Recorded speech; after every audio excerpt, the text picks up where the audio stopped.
Hi hello നമസ്കാരം, ഷാനുവാണ്. ഇലക്ഷനൊക്കെ കഴിഞ്ഞു. സുരേഷ് ഗോപി ജയിച്ചു, MP ആയി, കേന്ദ്ര സഹമന്ത്രിയുമായി. ഒരുപാട് അന്വേഷണങ്ങൾ ഉണ്ടായിരുന്നു ആരാണ് സുരേഷ് ഗോപി ജയിപ്പിച്ചതെന്ന്. പലരും പറഞ്ഞു ഇടതുപക്ഷമാണ്, ചിലർ പറഞ്ഞു വലതുപക്ഷമാണ്. ലാസ്റ്റ് കണക്കൂട്ടുകളെല്ലാം കഴിഞ്ഞ് കൂട്ടിക്കുറച്ച് വന്നപ്പോഴേ ആരുടെയൊക്കെ കുറച്ച് വോട്ടുകൾ കുറഞ്ഞു എന്ന് പറഞ്ഞിട്ട് എല്ലാവരും കൂടി ഒരാളുടെ നെഞ്ചത്തേക്ക് കയറി. സത്യത്തില് സുരേഷ് ഏട്ടൻ ജയിക്കാൻ കാരണം ഇദ്ദേഹമാണ്.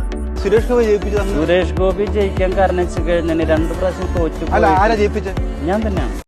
മഹാവിഷ്ണു ആരാണ്? ബ്രഹ്മം, വിഷ്ണു, മഹേശ്വരൻ 3 ഞാൻ തന്നെയാണ്. ഒരു ജന്മം എടുത്തത് യേശുവിന്റെ നാമത്തിലാണ്.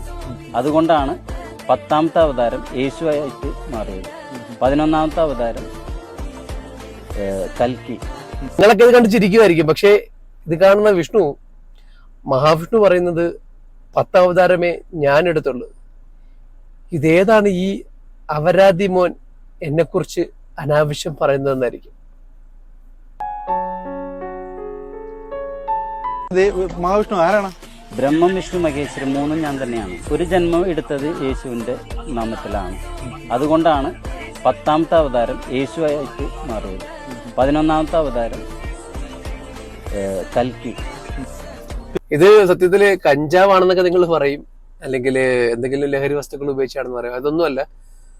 അങ്ങനെ 1-2 ലഹരി വസ്തുക്കൾ ഉപയോഗിച്ചാലും ഇങ്ങനൊന്നും ആകത്തില്ല. ഇതെല്ലാം കൂടെ കൂട്ടിയിട്ട് കത്തിച്ചതായിരിക്കും.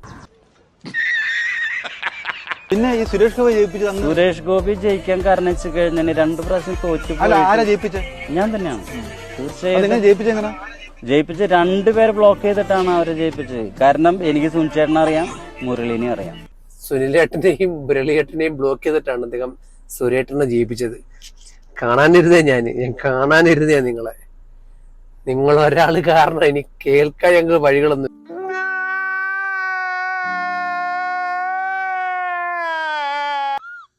ജഗതിക്ക് ഒരു അവസ്ഥ വരുത്തിയ സ്വാമിയല്ല. ജഗതി ചെയ്ത തെറ്റ് കാരണമാണ്. ദിലീപിന്റെ കേസ് അങ്ങനെ തന്നെയാണ്. കാരണം ദിലീപ് കുറ്റം ചെയ്തതല്ല. നമ്മുടെ മോഹൻലാലിന്റെ കാര്യം പറഞ്ഞില്ല. മോഹൻലാൽ എന്തുകൊണ്ട് ഇപ്പൊ പരാജയം വന്നേ? അത് ഇപ്പോ കണ്ടകശനിയല്ലേ, കൊണ്ടേ പോകൂ. മോഹൻലാലിന്റെ കാര്യം നിങ്ങൾ കേട്ടല്ലേ, കണ്ടകശനി ആയതുകൊണ്ടാണ് കേട്ടോ, അല്ലാതെ സിനിമ നോക്കിയെടുക്കാത്തതുകൊണ്ടൊന്നായിരിക്കില്ല. ദിലീപിനും ജഗതിക്കൊക്കെ അവർ ചെയ്തതിന്റെ ഭവിഷ്യത്തുകളാണ് പറയുന്നത്. എന്നാൽ നിങ്ങളുടെ എന്തെങ്കിലും ഭാവി കാര്യങ്ങളൊക്കെ അറിയണമെന്നുണ്ടെങ്കിൽ കോണ്ടാക്ട് ചെയ്താൽ മതി.